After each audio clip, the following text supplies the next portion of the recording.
Hey guys, it's Greg Silverman here. Another edition of Come Learn with Me as we select articles that do well and bow ties. I'm an outsourced chief financial. I have a fairly large social platform, social media network, and I'm always curating articles on that platform. And then I like to see what you all like and share moving around. And then we do a little read together. Come learn with me. And this is one that percolated to the top last week. Burns nosedive as private market pessimism grows. Okay, shouldn't come as a shock. Let's see. Oh, and that's from June 28th, so it's about 2 weeks ago.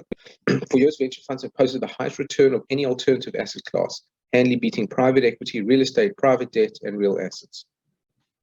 Now that run is being threatened by a radical repricing of fast-growing companies with little or no profits. In Q1, more than 68% of venture funds suffered a drop in total realized and unrealized returns versus capital invested, according to recent PitchBook analyst notes on VC fund performance. Of those funds, the median declined 3.5% from 2021's peak in terms of total value paid into the fund. That surpassed returns during the global financial crisis, 15.7%.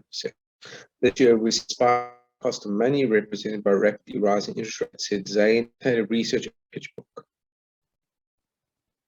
Proportions of funds with total value paid in markdown, 68%. Okay. Median total value price change down 3.5%. That's equivalent to, I guess, price moving down 3.5%. Share of VC funds with TV. Okay, so a lot of funds being marked down. In other words, applying the same metrics to other fund asset classes, real assets and real estate have thus far been insulated from meaningful markdowns and have even shown net positive results as of Q1.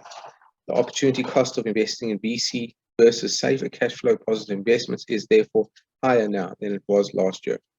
With over 1.4 trillion in unrealized value sitting in VC funds, a sustained drop in valuation multiples could result in billions of dollars in value wiped away from LP platforms. Higher interest rates impact longer duration asset classes disproportionately because the higher discount rates are applied to longer dated, hard to predict future cash flows, says Kami. The IPO market has dried up over the past 6 months and is likely to lengthen hold times, both in terms of exit value to be expected and timeline to exit. Carmine said that a lower exit environment may result in lower returns and lower distributions, leading LPs to pull back on investments in future. It's the opposite of the virtuous cycle, right?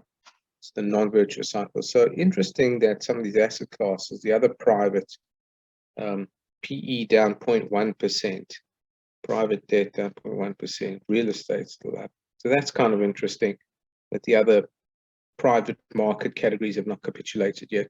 Okay, guys, I spend almost all my time dealing with private markets, institutions, and I work as an outsourced CFO and an outsourced chief investment officer. So if you have a certain or are trying to take your business, we can definitely help you execute where you want to go and help formulate.